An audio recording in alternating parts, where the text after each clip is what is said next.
Bonjour à tous, donc je suis Nathalie Bernet-Bécuve, je suis le Crédit Manager du groupe Fréquin et administratrice de l'AFDCC. Et donc l'AFDCC a le plaisir de vous proposer aujourd'hui ce webinaire en partenariat avec Altares. Donc, comme vous le savez, la pandémie que nous subissons tous depuis un an a profondément transformé, bouleversé notre environnement économique et elle nous conduit à remettre en cause nos stratégies, notamment pour la maîtrise du risque. Et elle implique également, enfin, surtout, d'accélérer la transformation digitale de nos organisations pour gagner en efficacité. Altares, justement, propose une approche innovante pour pouvoir s'approprier, intégrer facilement les data et les analyses risques directement dans nos systèmes d'information ou nos logiciels existants. Alors, pour présenter cette solution Altares, nous avons deux intervenants, Mathieu Finas et Maxence Buatois. Donc, comme vous l'expliquez Mathieu, pensez bien à couper tous vos micros pour des conditions audio optimales parce que nous sommes très nombreux et c'est une excellente chose. Vos questions seront bienvenues à l'issue de des interventions de nos deux intervenants. Et bien sûr, nous reprendrons les questions de votre chat. Voilà, donc je vous laisse la main, messieurs.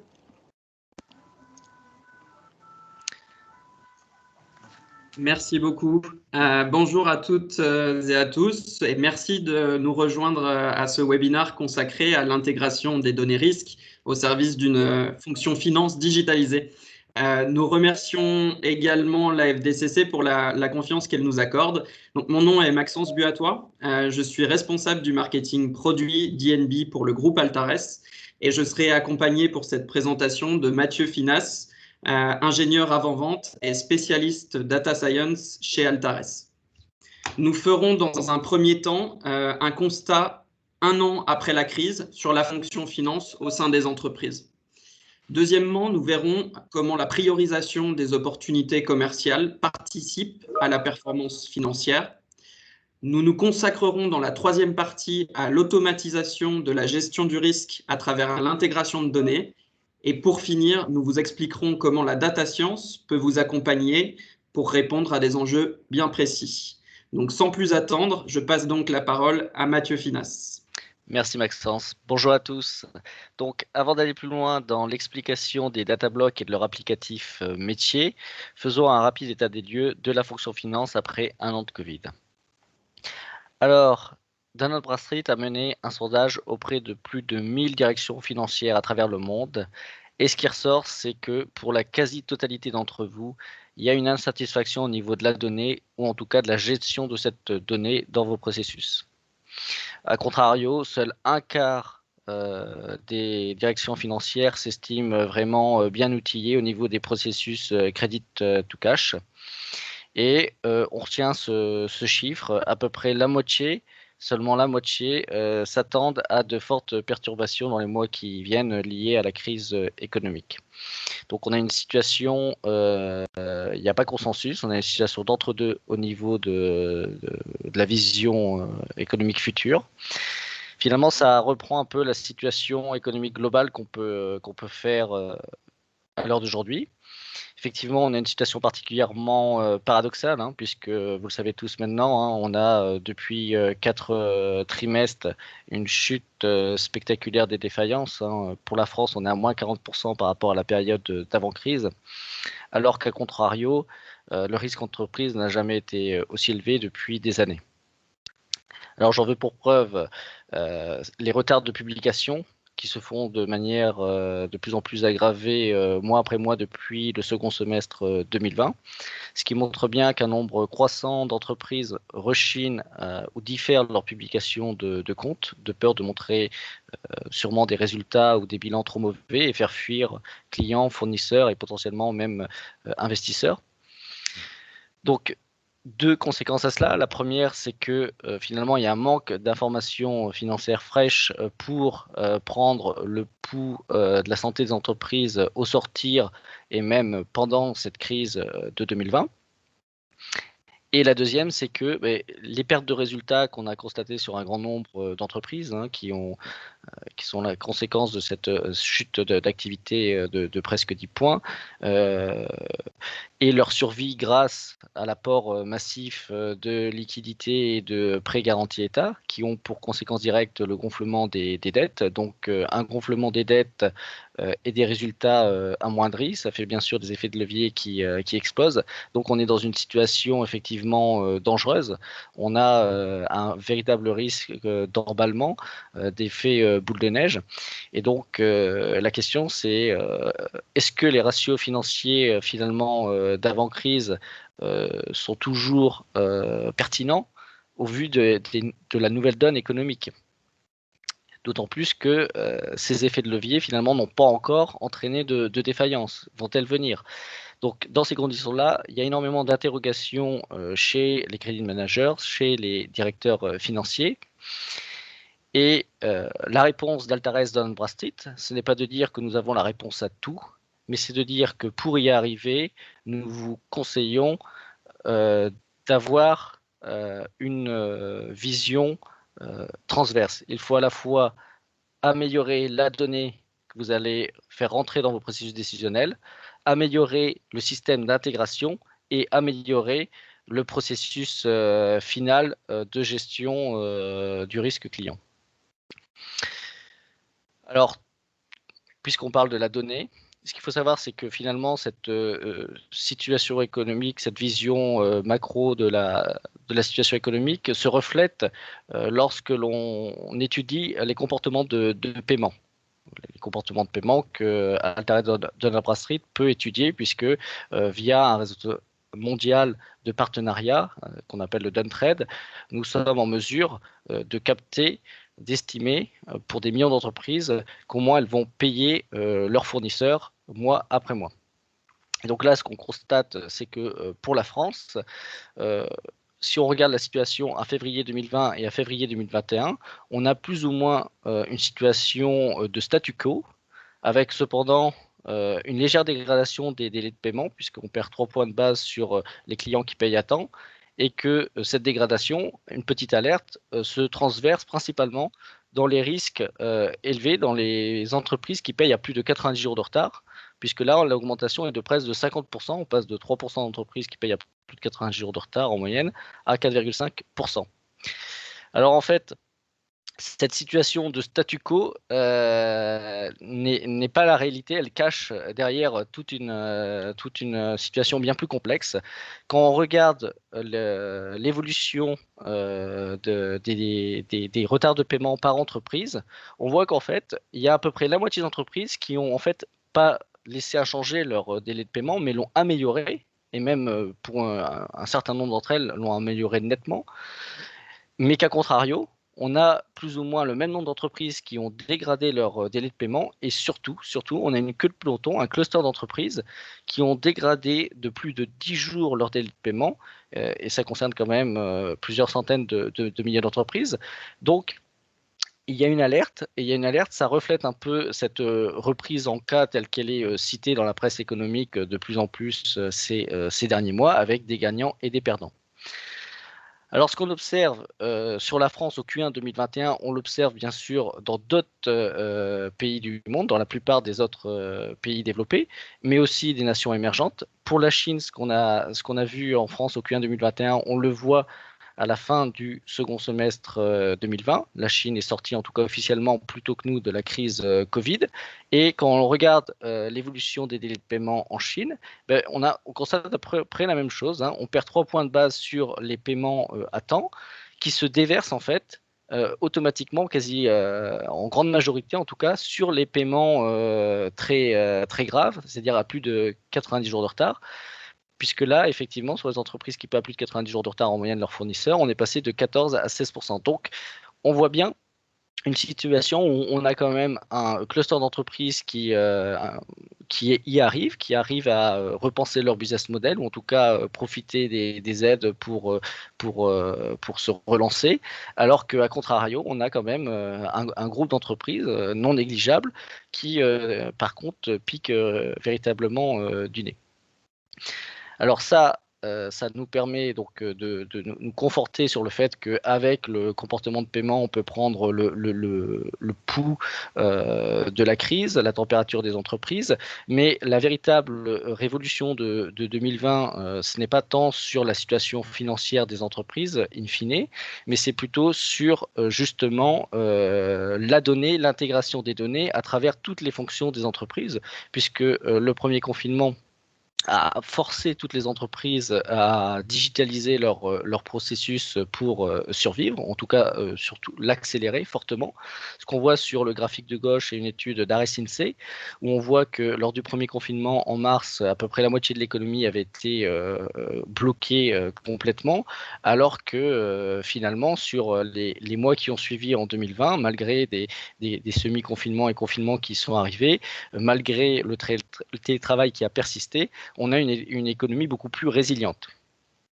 Ce qui veut aussi dire que, bien évidemment, cette digitalisation entraîne beaucoup de données supplémentaires qui va abonder dans les systèmes décisionnels des entreprises. Il faut savoir la gérer, il faut savoir l'analyser, il faut savoir aussi améliorer ces processus pour pouvoir trouver de la profitabilité, faire la différence et, in fine, devenir rentable, puisque c'est bien cette question de rentabilité qui va être clé dans les mois à venir.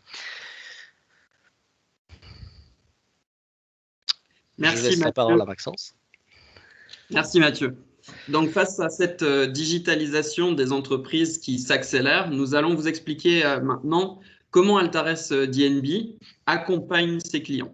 Il faut savoir que nous constatons depuis 5 ans une véritable explosion des projets d'intégration de données chez nos clients, et particulièrement ces 12 derniers mois. Direct Plus est la solution d'intégration qui nous permet d'y répondre. Chaque département dans l'entreprise a des enjeux très différents pour lesquels Altares DNB peut intervenir dans l'intégration de données. Nous accompagnons le marketing dans la qualification des leads pour améliorer le taux de conversion et le ROI des campagnes. Nous travaillons avec la fonction commerce pour notamment fiabiliser l'information dans le CRM afin d'augmenter la connaissance client et la productivité des équipes. Nous sommes en lien étroit avec les départements technologie et information de nos clients pour les soutenir dans leurs projets de référentiel unique. Plus récemment, nous sommes de plus en plus contactés par les responsables conformité. Il s'agit ici de les accompagner dans la digitalisation du processus de due diligence et du processus KYC. Les services achats, quant à eux, souhaitent accélérer l'onboarding de nouveaux fournisseurs, mais aussi suivre le risque financier et conformité associé à leur chaîne d'approvisionnement. Et pour finir, et c'est sur cette partie que nous allons nous concentrer aujourd'hui, la fonction finance. Donc, bien que les projets qu'on entreprend avec nos clients soient toujours différents, on retrouve cependant des dénominateurs communs. Donc, on va notamment les accompagner dans la fiabilisation des données dans l'ERP, le pilotage des risques et l'anticipation des impayés, l'automatisation des décisions de crédit et l'augmentation de la performance du recouvrement en priorisant les actions de relance. Donc, nos bases clients et les vôtres ne se limitent pas à nos frontières. Et vous voyez sur cette carte les filiales DNB représentées en gris et la quinzaine de partenaires exclusifs leaders sur leur marché qui composent aujourd'hui le réseau mondial DNB. Chacune de ces filiales et chacun de ces partenaires ont une mission commune qui est de collecter la meilleure information B2B sur leur marché. Donc, ces informations, elles sont ensuite vérifiées. Elles sont harmonisées selon un processus qualité commun à tous, qu'on appelle le Done Right, puis envoyées de manière quotidienne dans la base mondiale DNB. Donc, cette base mondiale, qu'on appelle le DNB Data Cloud, concentre aujourd'hui les informations sur plus de 400 millions d'entités commerciales à travers le monde. Des millions de mises à jour sont opérées automatiquement chaque jour grâce à plus de 30 000 sources dans le monde. On retrouve parmi les principales catégories d'informations collectées, ce n'est pas une liste exhaustive, mais on vous donne les principales, les données légales et identitaires des entreprises, des données sur leurs dirigeants, des données financières actuelles et historiques, les annonces légales, les news, les liens capitalistiques et bénéficiaires effectifs des sociétés, les comportements de paiement, dont Mathieu a parlé tout à l'heure, issues du programme exclusif de collecte de Dun & Bradstreet. Et toutes ces informations vont nous permettre de calculer des indicateurs et scores prédictifs modélisés issus de l'analyse de toutes ces données. Cette base de données mondiale est ensuite découpée en blocs de données, ce qu'on appelle les data blocks, et c'est des groupements logiques par typologie de données. Ils permettent notamment à nos clients d'accéder à l'information de manière très flexible et modulaire en leur permettant de sélectionner, assembler et intégrer les données nécessaires pour répondre à chacun de leurs enjeux. Pour vous donner un exemple, les 4 premiers blocs sont utilisés comme socle master data et commun à de nombreux départements dans l'entreprise. Il s'agit du bloc de matching pour aller qualifier des bases clients existantes, des informations légales et identitaires, des dirigeants et des liens capitalistiques. Les blocs de données, quant à eux, financiers et scores, ou encore données de paiement, seront utilisés pour répondre à des enjeux de risque, donc plutôt à vocation credit management ou à direction des services achats. Donc ces blocs d'informations sont directement disponibles à travers l'API Direct+. Pour rappel, qu'est-ce qu'une API? Une API, c'est une solution qui permet à 2 applications distinctes de communiquer à travers l'échange de données ou de services. Dans le cadre de l'API Direct+, elle permet à nos clients de pouvoir intégrer la donnée de Dun & Bradstreet directement dans leur système et applicatifs internes. Parmi les applications les plus courantes, nous alimentons les CRM de nos clients et sécurisons la saisie de nouveaux tiers. Nous intégrons nos données dans les systèmes ERP. Nous automatisons les formulaires de lead pour qualifier les prospects en amont. On accélère l'onboarding des nouveaux fournisseurs dans le SRM. Et on a également des projets de qualification des référentiels tiers, donc dans les démarches MDM de nos clients. Fonctionnellement, cette solution API permet à nos clients de fiabiliser leurs bases existantes et de sécuriser la création de nouveaux tiers grâce au matching et à la recherche. Une fois que vos tiers sont qualifiés, identifiés, elle va permettre d'alimenter le système ou le logiciel cible avec les données requises. C'est ce qu'on appelle ici l'enrichissement et qui va s'opérer de manière très flexible grâce aux data blocks qu'on a vus précédemment. Donc enfin, lorsque nos bases et systèmes sont qualifiés et enrichis avec les bonnes informations, la fonctionnalité de monitoring de l'API Direct+ permet à nos clients de maintenir les informations à jour de manière quotidienne et de mettre en place éventuellement des systèmes d'alerting en cas de changement impactant les partenaires commerciaux. Donc voyons désormais comment nous pouvons mettre en musique ces outils au service de la performance financière. Tout d'abord, nous pensons que celle-ci s'organise en amont. C'est pourquoi nous avons fait le choix de nous concentrer tout d'abord sur la priorisation des opportunités commerciales. Donc en effet, l'acquisition de nouveaux clients, elle a un coût. Les dépenses marketing engagées et l'effort commercial consenti doivent donc être optimisés pour améliorer la rentabilité de ces 2 postes. Grâce à des informations fiables dans le CRM et l'automatisation de la saisie, on augmente la connaissance client tout en réduisant les tâches administratives qui incombent au commerce. Donc, de ce fait, on va améliorer la productivité des équipes commerciales qui se focalisent sur leur activité première, tout en réduisant les coûts internes ou externes liés à la requalification, la reprise des données. Ces données mondiales, une fois normalisées et fiables sur les clients et prospects, permettent au marketing d'analyser les ventes et de déterminer des profils clients types par produit et ainsi réorienter les dépenses marketing sur des cibles à potentiel. Même chose pour la direction commerciale qui peut prioriser les opportunités et les prospects qui ont le plus de chances d'aboutir. Donc ce premier filtre, il est rendu possible, vous voyez en bas les data blocks représentés, il est rendu possible grâce à une première couche de données purement identitaire et de segmentation. Deuxièmement, un filtre de risque peut être appliqué à l'univers prospect. En ajoutant simplement un bloc de score au précédent, on associe un niveau de risque dont l'interprétation est standard au niveau mondial et à chaque prospect. Il est donc possible d'exclure les sociétés en procédure collective et qui comportent un risque de défaillance très élevé, donc le rating 4 à l'écran, quel que soit le pays. Et d'ensuite, aller prioriser les efforts commerciaux en fonction du niveau de risque sur l'univers restant. Il s'agit ici de ne pas gaspiller de ressources commerciales sur des affaires qui seront potentiellement compromises après étude du dossier par le credit management, mais aussi d'éviter ce travail inutile à la fonction finance. Donc on aboutit sur une démarche finalement en entonnoir. Donc c'est un entonnoir de priorisation avec une situation de départ que vous voyez en grise où les efforts commerciaux ne sont pas canalisés, où le ROI des campagnes marketing et commerciales sont faibles. Donc le premier filtre qui est rendu possible grâce à des données normalisées homogènes de segmentation nous permet de refocaliser l'effort commercial et marketing vers des profils prospects appétants.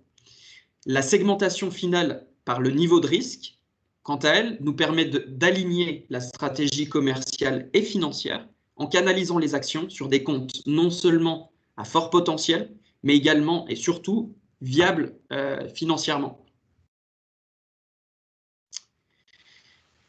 Donc les actions mises en place en amont nous permettent de… Mathieu, si tu peux…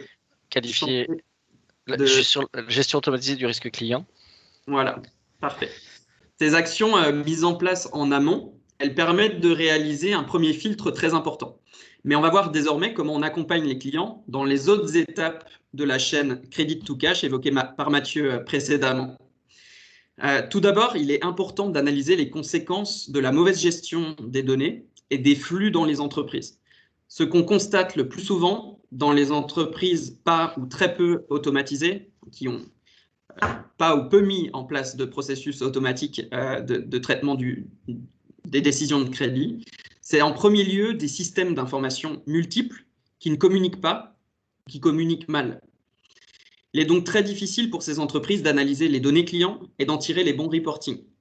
Donc, cela va induire nécessairement des retraitements manuels chronophages, un traitement des dossiers plus long, ce qui aura de fait un impact négatif sur l'expérience du client. Le plus souvent, il n'existe aucun processus automatique de contrôle du risque et des engagements de crédit. Elles font face à un taux d'impayé et un DSO plus élevé que la moyenne. Donc, comment on accompagne ces entreprises en première étape? La première étape, lorsqu'on accompagne ce type d'entreprise, consiste à casser les silos de données qui se sont formés au sein des différentes fonctions ou business units de l'entreprise. À gauche de l'écran, vous voyez une illustration parfaite de ce type de problème.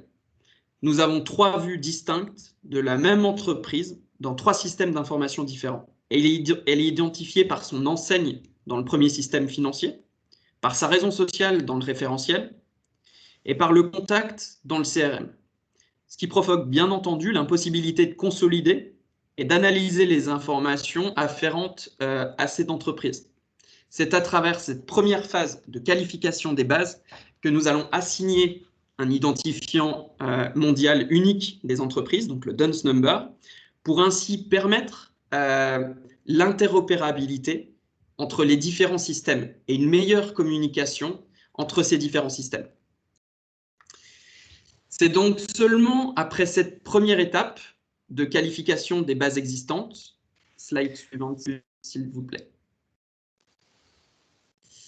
Voilà, c'est donc après cette première étape de qualification des bases que nous allons enrichir les systèmes et logiciels financiers des entreprises avec les informations complémentaires nécessaires à l'évaluation des tiers.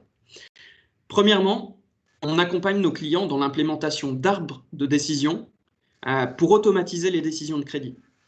Les règles se basent généralement sur les informations internes, telles que le montant d'encours, l'expérience payeur, couplées à des indicateurs externes, exclusifs Altares, tels que le score de défaillance ou encore le comportement de paiement de l'entreprise. Donc la mise en place d'une telle démarche vise à automatiser le maximum de décisions pour traiter un volume plus important de dossiers et dégager des ressources au credit management pour qu'il se reconcentre sur les dossiers les plus stratégiques ou les plus risqués. Donc, on vise ici à réduire l'exposition au risque, mais aussi à accélérer le cycle de vente et à réduire de fait les frictions qui peuvent exister entre le credit management et le département des ventes et le commerce. Donc, une fois les affaires transformées, il faut désormais suivre l'évolution du risque. Donc, on met en place, grâce à Direct Plus, le monitoring du risque client directement dans l'ERP. La fonction finance peut donc surveiller au quotidien le risque en portefeuille, anticiper les défaillances, adapter les conditions de paiement et limites de crédit de manière dynamique face à des clients dont la stabilité se dégrade. Donc, pour finir, la troisième étape d'accompagnement consiste à agir sur le DSO et la trésorerie en optimisant les stratégies de recouvrement. Là aussi, c'est l'intégration de données qui va nous permettre de résoudre ce challenge, puisqu'on va intégrer et suivre le risque directement dans les logiciels de recouvrement. Et cela va permettre à nos clients de prioriser les actions de relance en fonction de stratégies établies. Par exemple, mettre l'effort sur des créances avec un client dont le risque se dégrade fortement, ou encore privilégier la négociation lorsque vous remarquez qu'un client paye vos factures très mal, très en retard, alors que son comportement moyen de paiement, reflété par les données DNB, avec les autres fournisseurs, est très bon. Donc, ça peut induire, par exemple, des litiges et on va préconiser au commerce d'aller négocier avec le client directement. Donc, je vais laisser Mathieu vous expliquer l'interprétation de ces indicateurs un peu plus en détail. Merci Maxence. Donc, nous allons maintenant terminer le webinaire par la partie plus processus, mise en application et réponse à tous les enjeux déjà présentés précédemment. Alors, ce qu'il faut savoir, c'est qu'au-delà de l'approche modulaire liée au référencement unique qu'est le DUNS, qui permet bien sûr au data block d'être flexible et innovant et de répondre à vos problèmes, il faut savoir que les data blocks vont tirer leur force aussi de la donnée Dun & Bradstreet, qui est une donnée qui est à disposition sur, comme il a été rappelé, des millions d'entreprises, mais aussi qui fait partie dans la donnée Dun & Bradstreet, vous allez retrouver bien sûr de la donnée entreprise standard, mais aussi de la donnée entreprise exclusive et relativement homogène entre les pays, notamment au niveau du risque. Donc, bien évidemment, vous avez de la donnée identitaire avec les codes SIX, etc. Vous avez la donnée financière avec en plus la solution Global Financial qui vous permet d'avoir une certaine harmonisation sur les bilans. Mais ce qui va vraiment vous donner de l'homogénéité au niveau du risque, ça va être deux données absolument cruciales, qui sont en premier le score de défaillance, que vous allez retrouver sur la plupart des pays développés, des grandes nations émergentes. Donc, c'est un score percentile sur 100. Plus la note est basse, plus le risque est élevé, c'est-à-dire que l'engagement moyen et long terme est compromis, et plus la note est élevée, plus le risque d'entrer en défaillance, au contraire, est faible, et donc plus l'engagement long terme, moyen terme est envisageable, voire souhaitable. Et ensuite, donc, le fameux payment index, qui est l'indicateur de comportement de paiement, donc de retard moyen de paiement par une entreprise de ses fournisseurs. Donc, si ce comportement de paiement est faible, vous allez avoir finalement tendance peut-être à prendre des garanties standards, alors qu'inversement, si le comportement de paiement est élevé et se dégrade, par exemple avec la crise, peut-être dans ces cas-là interdire le crédit client ou en tout cas prendre de fortes garanties ou demander un paiement, par exemple, comptant. Alors, ces données, ces data blocks, etc., ne sont rien s'ils ne sont pas mis en musique dans des processus de gestion du risque, notamment par exemple dans la phase d'acceptation.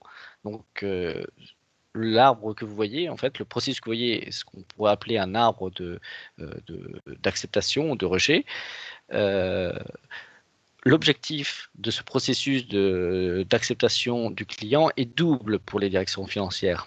Le premier, il est tout d'abord d'avoir un process quasi standard qui va vous permettre d'augmenter votre taux d'acceptation et de rejet automatique, et ce, de manière transverse sur différents pays, puisque justement, grâce à la donnée des data blocks, vous allez pouvoir avoir une certaine homogénéisation entre les pays. Il ne vous suffira plus qu'à adapter les seuils. Et puis, la deuxième, c'est aussi que il n'existe quasiment aucun processus parfait, hein. Il y a toujours un certain nombre de dossiers, soit parce qu'ils sont stratégiques, soit parce que le risque est intermédiaire, qu'il faut traiter en manuel. Et dans ces cas-là, l'avantage aussi des data blocks, c'est de vous fournir un rapport d'information qui va vous permettre de traiter efficacement et rapidement par vos experts ces dossiers en attente. Alors, pour revenir sur le mécanisme à proprement parler de l'arbre d'acceptation des clients, vous avez finalement en première étape plus ou moins cette logique d'entonnoir, en fait, de filtre quasi standard. Vous allez prendre la donnée entreprise qui vous concerne pour cibler peut-être le périmètre, délimiter le périmètre, mais aussi peut-être pour exclure certaines entreprises, certains pays sur lesquels vous ne comptez pas faire d'affaires, ou avoir par exemple une liste d'entreprises en attente, etc.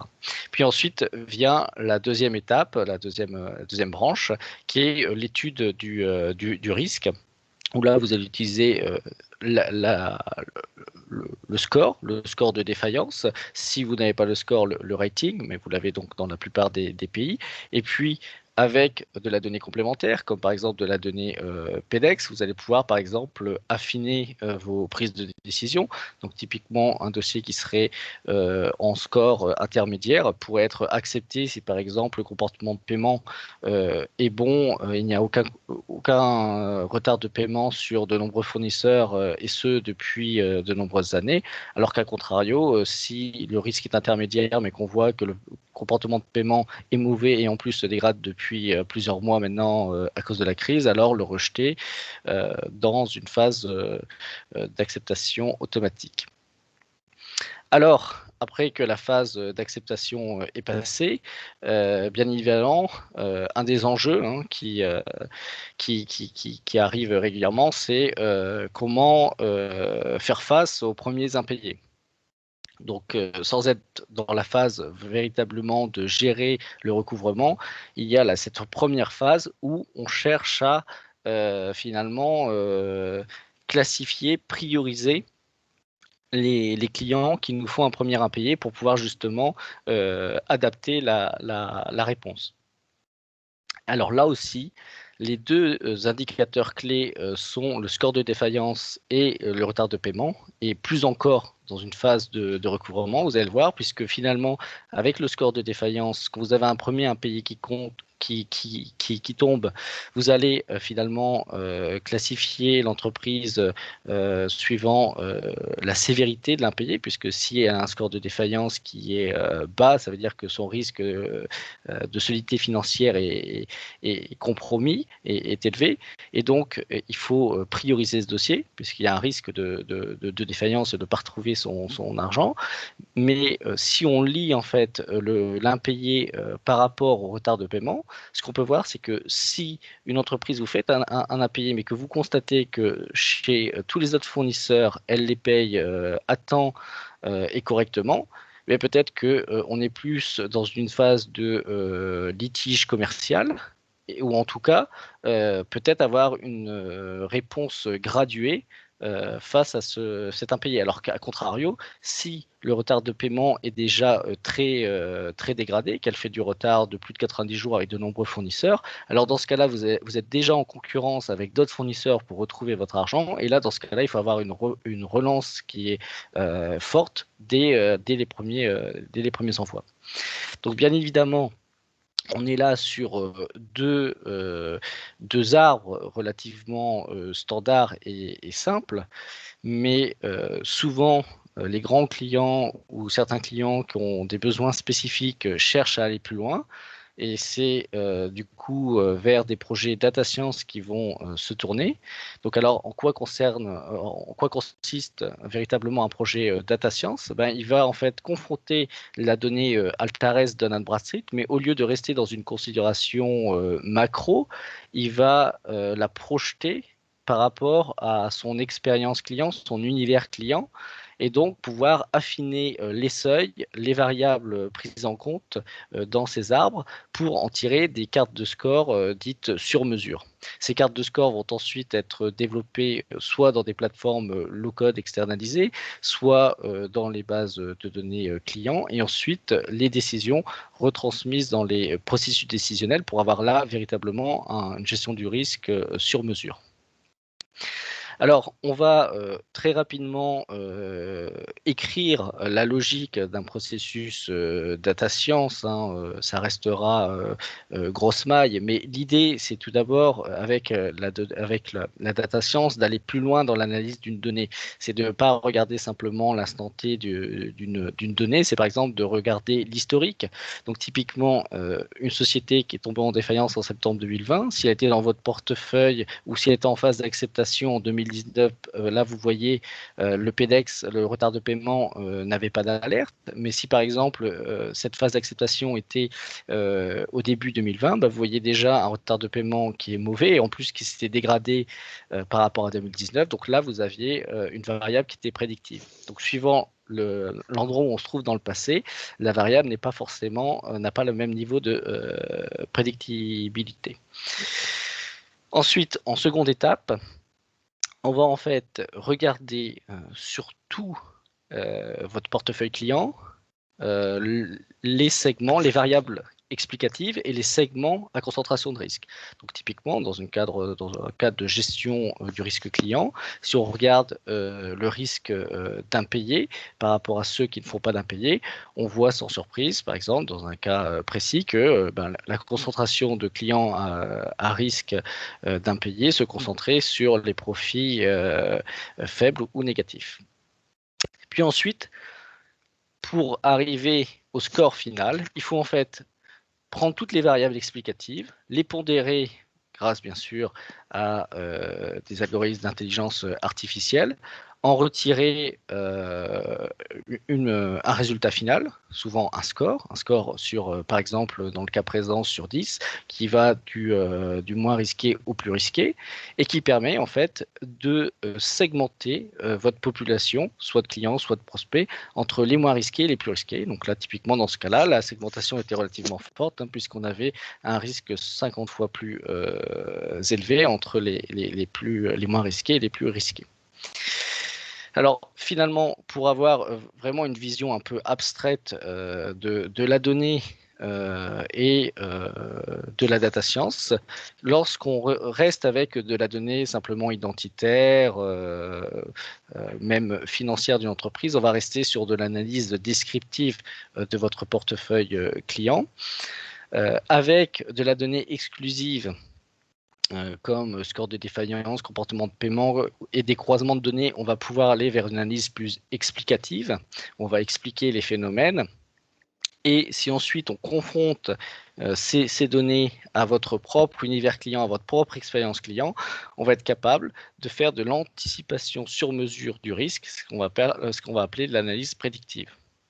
Alors pour revenir un peu plus dans du concret, on terminera par là, c'est que finalement la data science c'est au final une réponse à des problématiques concrètes. Donc 3 exemples d'applications qui ont été menées par Altares. Tout d'abord la détection de la fraude, donc pour le secteur automobile. Un client voulait anticiper le détournement d'actifs. C'était un client, un financeur automobile. Le résultat, c'était un score de fraude pour anticiper la fraude au niveau de l'octroi avant l'acceptation. Pour un financeur participatif, donc leur grande problématique, c'est d'avoir un maximum de projets acceptés, avec bien évidemment une contrainte forte, c'est que le risque doit être quasiment nul. Le résultat, c'est qu'au final, il y a eu un score d'octroi qui a été développé, 50% de dossiers acceptés en plus pour un même niveau de risque. Et puis, finalement, hein, le dernier exemple, pour une grande entreprise du BTP, un score de recouvrement a été développé pour améliorer, bien sûr, le DSO de cette entreprise. Donc, voilà des exemples concrets d'applicatifs data science de processus.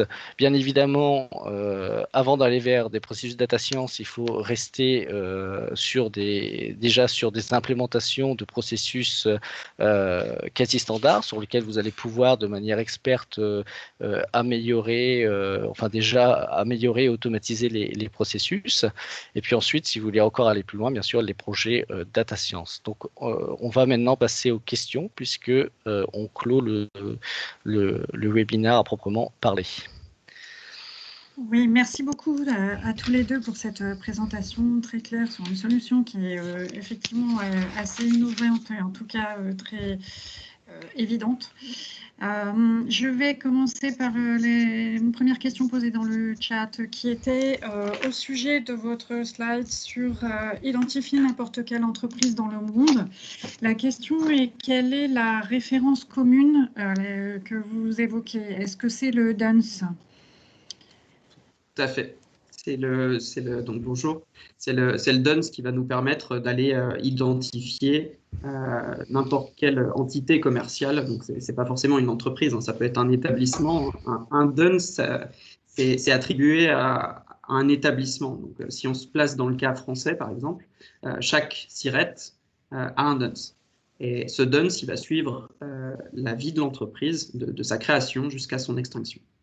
D'accord. Nous avons une deuxième question qui est: avez-vous adapté vos calculs de scoring depuis le début de la pandémie? Mathieu? Oui, tout à fait. On a fait des présentations, notamment une présentation à FDCC. C'était le 12 mars, hein, je crois, ou le 12 ou le 11, ou je ne sais plus, il y a 2 semaines. D'accord. Une autre question, quel est le rapport charge-coût-délai indicatif de mise en œuvre d'un tel projet? Alors, je peux peut-être t'aider, Mathieu, là-dessus, oui. Mais c'est difficile d'en tirer des moyennes parce que on a vraiment des projets qui sont très différents. En fait, si on reprend la slide où on évoquait en fait comment on accompagne nos clients dans la transformation digitale, déjà on s'adresse à des services très différents. On a autant de projets qui sont à vocation risque financier que de projets qui sont à vocation purement MDM, donc Master Data Management, donc aller vraiment créer des référentiels de base chez nos clients. Deuxième paramètre à prendre en compte, c'est que les volumes sont très différents. On s'adresse, et là aussi, les paramètres ont changé depuis, j'évoquais les 12 derniers mois, mais c'est peut-être les 48 derniers mois, les paramètres ont changé dans l'intégration de données. Avant, ces projets étaient réservés à des très grandes entreprises, donc on aidait nos clients grands comptes dans l'intégration de données. Désormais, de plus en plus d'entreprises moyennes et même des startups comprennent très tôt l'intérêt de la donnée dans les systèmes d'information et nous sollicitent sur ce type de projet. Donc en fait, on se retrouve aussi bien à gérer des projets très grands comptes et des projets qui sont avec un périmètre client qui est beaucoup plus réduit. Le business model d'un projet comme celui-ci, si vous voulez, on a une phase d'implémentation, donc on va mettre en place un certain nombre de jours de consulting pour arriver à accompagner vos équipes techniques ou intégrateurs à mettre en place la solution. On a une licence et un forfait de données qui est basé sur vraiment le volume de tiers que vous allez gérer à travers cette API. Donc, pour vous donner un ordre de grandeur, les contrats peuvent aller très bien d'une dizaine de milliers d'euros à plusieurs millions, en fait, selon l'envergure du projet. Si on est dans le cadre d'une multinationale qui gère systématiquement tous ces tiers à travers nos données, on est sur des centaines de milliers, voire des millions de tiers qui vont être enrichis avec nos informations, maintenus à jour tous les jours. Donc là, c'est des projets énormes. Sur des startups à scope plus réduit, c'est des projets qui seront beaucoup plus abordables, évidemment. L'autre partie de la question, c'est sur les délais d'implémentation. Là aussi, c'est très variable. Pourquoi? Parce que les intervenants sur chaque type de projet sont différents. On a des clients qui s'entourent de cabinets de conseil pour aller les accompagner dans la phase de qualification des besoins, si vous voulez, des besoins fonctionnels. Ensuite, notre métier, nous, nos chefs de projet, ils vont transformer ces besoins fonctionnels en spécifications techniques pour la mise en place. Et ensuite, donc, on va vous aider à mettre en place la solution directement au sein de vos systèmes d'information. Donc, c'est pour vous donner un ordre d'idée, on a des projets qui se mettent en place très rapidement parce que les équipes techniques sont chez le client. Donc, ce n'est pas un intégrateur, c'est le client qui dispose d'équipes dédiées qui ont des capacités à développer des API qui sont très fortes en plus, et ça va très vite. Ça peut aller en 1 ou 2 mois, on a une solution finale qui est mise en place. Et des projets beaucoup plus longs parce qu'il y a des cabinets de conseil, parce qu'il y a beaucoup de systèmes d'information, parce qu'il faut repenser les workflows internes. Et là, ça peut prendre jusqu'à 6 mois. Donc là aussi, c'est très variable. Alors, je rappelle aux auditeurs que vous pouvez activer vos micros et poser directement des questions si vous le souhaitez. N'hésitez pas. Pour compléter la réponse de Maxence, hein, justement, l'avantage des data blocks, c'est de pouvoir moduler la réponse justement et les données qui vont vous être envoyées. Donc, typiquement, si vous avez simplement besoin de rating et d'un entonnoir de décision pour la qualification de prospect, vous n'avez pas besoin de données financières forcément fiables et à jour, ou de comportement de paiement, etc. Et dans ce cas-là, vous aurez simplement les data blocks qui vont répondre à ce besoin précis. Inversement, si vous avez besoin d'un processus beaucoup plus fin d'acceptation du risque, où il vous faut les scoring, la donnée financière, eh ben, vous allez utiliser le module spécifique données financières, risque qui est lié. D'accord, merci. Est-ce qu'il y a une question que les auditeurs souhaitent poser en direct? Alors oui, moi j'en ai une, alors qui s'éloigne un tout petit peu du sujet, mais on est plus sur l'intégration de la donnée dans le système. On a pas mal d'adhérents qui nous demandent régulièrement, voilà, je reçois beaucoup de papiers, beaucoup de courriers, ou mes commerciaux, de temps en temps, on réussit à obtenir une photocopie du bilan ou du carnet de commande du client. Est-ce que dans les solutions proposées par Altares, il y a une solution de reconnaissance optique où un client, et vous pouvez l'implanter chez le client, peut scanner du papier et intégrer l'information qu'il a pu récupérer directement dans le système? Alors non, très clairement, parce que notre métier, c'est d'aller délivrer de l'information. Je grossis le trait, hein, mais volontairement, c'est de délivrer de l'information sur les entreprises à nos clients, partout dans le monde. Le processus, comme on l'a vu dans les premières slides, de collecte, de vérification, d'harmonisation des données, il est très précis. Quand je parlais tout à l'heure du processus qualité, le Done Right, c'est pas un nom marketing.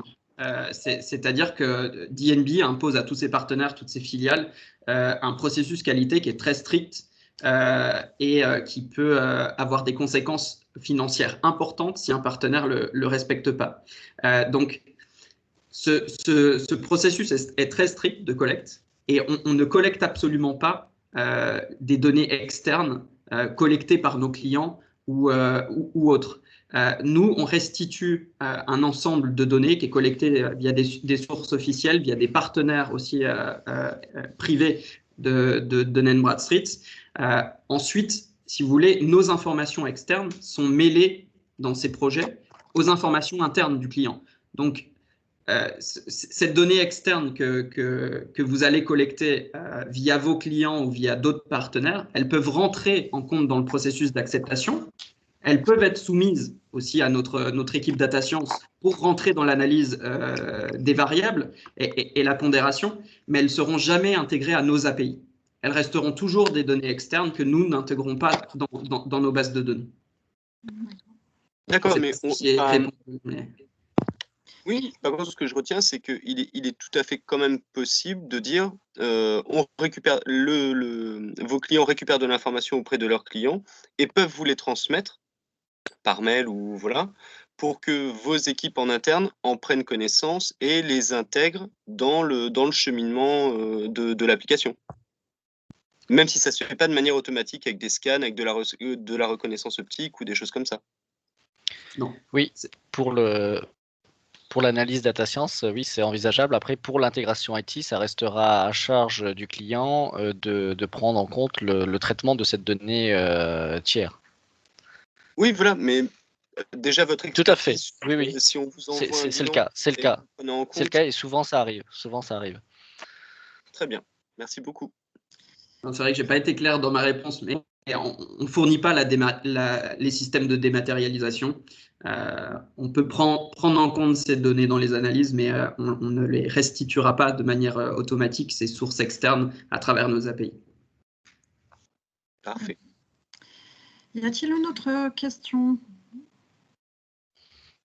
Si personne ne se manifeste, moi j'avais une question également qui est que même si vous, comme vous l'avez dit, il y a de plus en plus d'entreprises qui, notamment avec la crise sanitaire, font appel à vous pour l'intégration, l'optimisation et surtout l'automatisation de la prise de décision.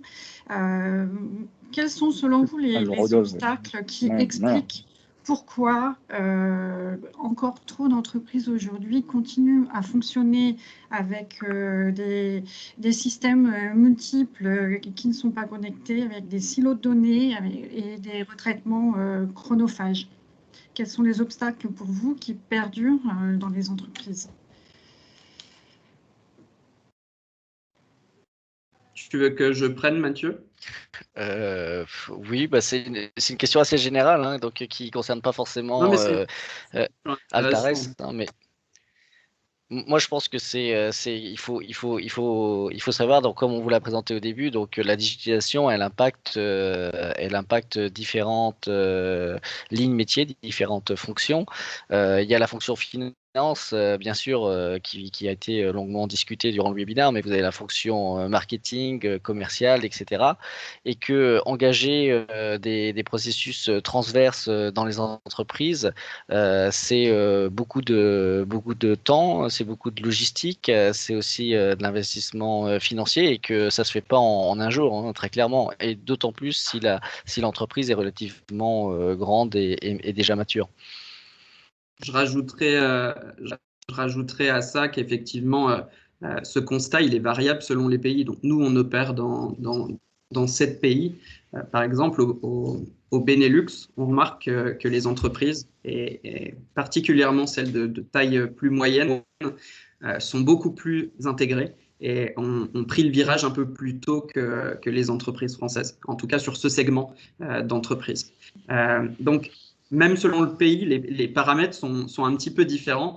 Je rajouterais par rapport à ce qu'a dit Mathieu, parce que c'est une partie de la réponse très valide, mais je rajouterais que la structure de la prise de décision est aussi importante et les fonctions dans l'entreprise qui existent à l'heure actuelle. Par exemple, on a des nouveaux rôles qui se sont créés comme des Chief Digital Officers, des directeurs de l'information, des directeurs de la transformation digitale. Tous ces postes-là n'existaient pas avant. Donc, c'est vrai qu'il y a des compétences que les entreprises, que certaines entreprises françaises n'ont pas encore acquis, tout simplement. Donc, les besoins existent parce que tous les gens qui font partie des fonctions de l'entreprise voient ce qui se passe autour et savent qu'il faut le faire. Simplement, la compétence n'existe pas en interne.